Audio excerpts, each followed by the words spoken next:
ఇప్పుడు ప్రత్యేకించి ఒకవేళ మియాపూర్ కాళీమాత ఆలయం ప్రత్యేకత ఏంటి అంటే ఏమని చెప్తారు? ఇప్పుడు ఆల్రెడీ కింద ముడుపు కట్టుకుంటారు అనమాట. కొందరికి ఏమంటే 2-3 కేసులు 10 సంవత్సరం నుంచి పిల్లలు కాని వాళ్ళకి పిల్లల తల్లి ప్రసాదించింది. ఎందుకు ఒక ముడుపు కట్టి తల్లికి పూజలు ఇది చేసుకొని, లే స్వామి నేను తల్లికి హోమం రూపంలో తల్లిని ప్రసన్నం చేసుకుంటా, హోమం చేయండి స్వామి నాకు సంతానం ప్రాప్తి కోసం అంటే ఆ హోమం కూడా చేయడం జరిగింది అనమాట. వాళ్ళ రిక్వెస్ట్లో మనం హోమం కూడా చేసినాము. తల్లి ఏం లేదు, ఓన్లీ 2 monthsలోనే స్వామి కన్సీవ్ అయ్యారు. ఈవెన్ మీకు యుఎస్లో మన దగ్గర ఇక్కడ నుంచే యుఎస్ఏలో జాబ్ చేస్తారు అనమాట. వాళ్ళు మన ఇన్స్టాగ్రామ్లో చాలా ఇప్పుడు చూస్తూనే ఉన్నారు, చాలా వైరల్ అయిపోయింది. ఆ వీడియోస్ వాళ్ళు చూసి ఓన్లీ హోమం చేయడానికి యుఎస్ఏ నుంచి మన దగ్గరకు వచ్చారు. మా కమిటీ వాళ్ళని కలిశారు, చాలా రిక్వెస్ట్ చేశారు. అప్పుడు యాక్చువల్లీ చెప్పాలంటే ఆ రోజు నాకు టైం లేకుండే, కానీ ఇంకా వాళ్ళంత దూరం నుంచి మా దగ్గరకు వచ్చి నా తల్లి దగ్గర కంటే నేను ఎట్లా ఇది చేయాలనేసి ఆ రోజు చాలా స్ట్రెయిన్ అయినా కానీ నేను హోమంలో కూర్చున్నా. వాళ్ళు చేసి మళ్ళీ నెక్స్ట్ డే మళ్ళీ వాళ్ళ ఫ్లైట్ ఉండే వెళ్ళిపోయారు. మీరు అంటే ప్రస్తావన వచ్చింది కాబట్టి హోమాలు ముడుపులు అనేవి కంటిన్యూస్గా అక్కడ ముడుపులు కడుతూనే ఉంటారు, హోమాలు కూడా జరుగుతూ ఉంటాయని చెప్పారు. కాబట్టి విధానం ఏ విధంగా ఉంటుంది? ముడుపు కట్టే విధానం కానివ్వండి, లేకపోతే హోమాలు అంటే ఇప్పుడు ఒక్కొక్కళ్ళకి ఒక్కొక్క సమస్య ఉంటుంది. ఎటువంటి సమస్యలకి ఎటువంటి పరిష్కారాలు లేకపోతే ఎటువంటి హోమాలు అనేవి చేయిస్తారు చెప్పండి. ఇప్పుడు ఆర్థిక సమస్యలు మీకున్నాయి, ఒక ఆరోగ్యం సమస్యలు ఏమైనా ఉన్నాయి, శత్రువుల బాధలు ఏమైనా ఉన్నాయి అంటే దానికోసం మేము పతంగిర హోమం చేస్తాం అన్నమాట.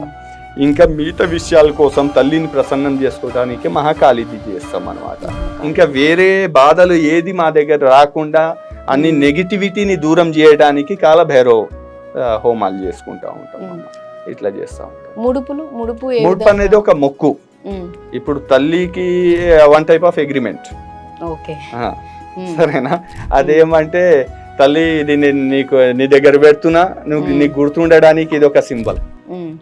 ఆ లెక్కలో ఆ ముడుపు కట్టడం జరుగుతుంది అనమాట. అట్లా ముడుపు కూడా 11 ప్రదర్శనలు చేసి కడతారు. ఫస్ట్ మేమంటే అది తల్లికి ప్రజెంట్ చేస్తాం మేము. సో అండ్ సో మీ దగ్గరకు వచ్చి మీ దగ్గర అటెండెన్స్ ఇస్తున్నారు, ఈ అటెండెన్స్ వీళ్ళ కష్టాలని మీరు చేసుకొని వీళ్ళు దూరం చేయండి అనేసి తల్లి దగ్గర నుంచి ఆ ప్రసాదము వాళ్ళ చేతులకు పంపించి మళ్ళీ 11 ప్రదర్శనలు చేపించేసి మేము కట్టిస్తాం. అప్పుడు ముడుపు అనేది కట్టేస్తూ ఉంటారు. అలా కట్టిన ఎన్ని రోజులకి అంటే వాళ్ళకి కొన్ని కేసెస్ లో వితిన్ వీక్ లో కూడా వచ్చినాయమ్మా. మళ్ళీ వాళ్ళది అది నెరవేరిన తర్వాత వచ్చి అభిషేకాలు కూడా చేసుకున్నారు మా దగ్గర. ఎక్కువ కేసెస్ మా మొక్కు నెరవేరిన స్వామి, నేను తల్లికి సేవ చేయాలనుకుంటున్నా, అది ఇవ్వాలనుకుంటున్నా, ఇది ఇవ్వాలనుకుంటున్నా, వాళ్ళు వచ్చేసి ముంగటి నుంచి వచ్చేసి అన్ని చేస్తున్నారు. ఇప్పుడు చూడండి, దానివల్ల మా దగ్గర డెవలప్మెంట్స్ కంటిన్యూగా ఏది రోజు పని లేకుండా లేదు. ఏదో ఎలక్ట్రిక్ వర్క్ కానీ మీకు సివిల్ వర్క్ కానీ ఏదైనా కంటిన్యూగా నడుస్తూనే ఉంది. నేను వచ్చే ముందు ఎట్లా ఉండే ఇప్పుడు ఎట్లా ఉంది చూడండి. ఎందుకంటే ఇప్పుడు మా కమిటీ కూడా యాక్టివ్ ఉంది. వాళ్ళు కూడా ఏమంటే ఏ మూమెంట్ లో కూడా ఏదైనా తక్కువ అవుతుందంటే వెంటనే వాళ్ళు యాక్షన్ తీసుకోవడం జరుగుతుంది.